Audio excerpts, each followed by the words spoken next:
அனைவருக்கும் வணக்கம். பேராசிரியராக இருந்து கல்லூரி முதல்வராக கோலோச்சியவருக்கு கூட காதலை பற்றி பேசினால் காலக்கணக்கு மறந்துவிடும் என்பதற்கு வாவேசு அவர்கள் சரியான உதாரணம். ஐயா சிலம்பொலியார் அவர்கள் செம்மாந்த தலைமையில் இந்த மகிழ்வுரை மன்றம் நடைபெற்றுக் கொண்டிருக்கிறது. சிலம்பொலி ஐயா அவர்கள் பேசுகிற போது 25 ஆண்டுகளாக என்னை தெரியும் என்று சொன்னார்கள். அதற்கு காரணம் இதே மேடையில் 15 வயதில் நான் அவர் தலைமையிலே பேசியதுதான். இதை நான் சொல்வதற்கு காரணம் அதற்காக 25 ஆண்டுகளாக தெரியுதுன்னா என் வயசை நீங்க கூட்டி மதிப்பிட்டு விடக்கூடாது என்ற எச்சரிக்கைதான் இதை நான் சொல்லுகிறேன். சிலம்பொலியார் என்ற அறிஞரை நான் இந்த மேடையிலே பார்த்திருக்கிறேன். சிலம்பொலியார் என்கிற ஒரு பண்பட்ட மனிதரை முதலில் நான் பார்த்ததும் இதே அரங்கத்திலேதான். சற்றேறக்குரிய 86 என்று நினைக்கிறேன். ஐயா அவர்கள் தமிழ் வளர்ச்சித்துறை இயக்குநராக இருந்தார்கள். நான் இங்கே பள்ளி மாணவனாக இருந்தேன். நான் மேடை நிகழ்ச்சிகளுக்கெல்லாம் ஒரு தொண்டனாக நான் இங்கே அறிமுகமானேன். வாலண்டியர் வந்து எங்க பள்ளியில் சொல்லுவார். ஐயா அவர்களுக்கு ஒரு பெரிய உணவகத்தில் ஒரு தங்கும் விடுதியில் அறை ஒதுக்கப்பட்டிருந்தது. அங்கே அவர்கள் போயிருக்கிறார்கள். அப்ப அங்க இருந்த கவுண்டர்ல இருந்தவங்க ரூம் இல்லைன்னு தப்பா சொல்லிட்டாங்க. எங்களுக்கு தகவல் தெரிந்தது. தமிழ் வளர்ச்சித்துறை இயக்குனர் வந்தார், இருப்பவர்கள் தவறாக திருப்பி அனுப்பி விட்டார்கள். அவர் எங்கே போனார்னு தெரியவில்லை. இங்கே இளங்கோடி இலக்கியம் என்ற செயலாளராக என்னுடைய தமிழாசிரியர் காமி வெங்கடேசன் இருந்தார். அவர் பதவி போய் என்னையும் அழைத்துக் கொண்டு ஒவ்வொரு இடமாக தேடுகிறார். அவர் எங்கே போனார், கோவித்துக் கொண்டு போய்விட்டாரா, சர்க்கியூட்டர் சொல்லிருக்கிறாரா என்றெல்லாம் தேடினார்கள். கம்பன் விழா சிலப்பதிகார விழாவுக்கு சுற்றுவட்டார கிராமத்திலிருந்து நிறைய பேர் வருவார். நாள் முழுக்க நடக்கிற விழா என்பதால் மதியம் உணவுக்கு பிறகு அவர்கள் எங்காவது அமர்ந்திருப்பார் புல்வெளியில். எதேச்சையாக அங்கே போய் பார்த்தால் தன்னுடைய பெட்டியை பக்கத்தில் வைத்துக் கொண்டு புல்வெளியிலே அமர்ந்து அந்த பெரியவர்களோடு அவர் பேசிக் கொண்டிருக்கிறார் தமிழ் வளர்ச்சித்துறை இயக்குனர்.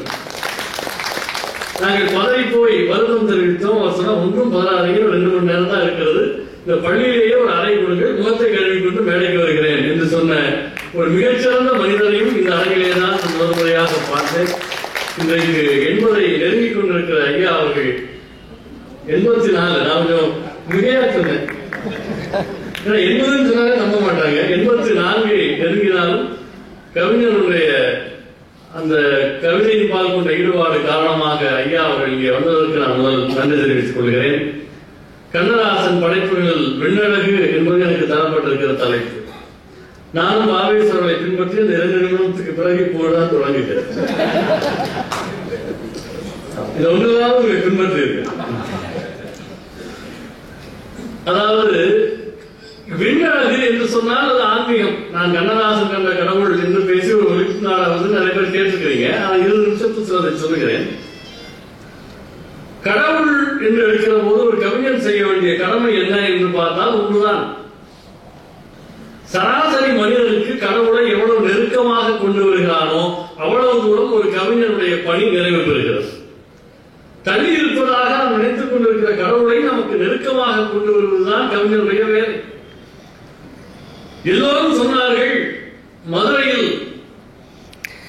ஒரு புலவன் சிவபெருமானோடு வாதிட்டான். நக்கீரன் என்று அவனுக்கு பெயர். கோபம் வந்தது சிவபெருமானுக்கு. நெற்றி கண்ணை திறந்தார். சிவன் பெருமான் நக்கீரனை எரித்தார் என்று சொன்னார். அதை கண்ணதாசன் திருத்தினார். 2000 ஆண்டு கால வரலாற்றை அவர் திருத்தினார். அவர் சொன்னார் அப்படிலாம் கிடையாது.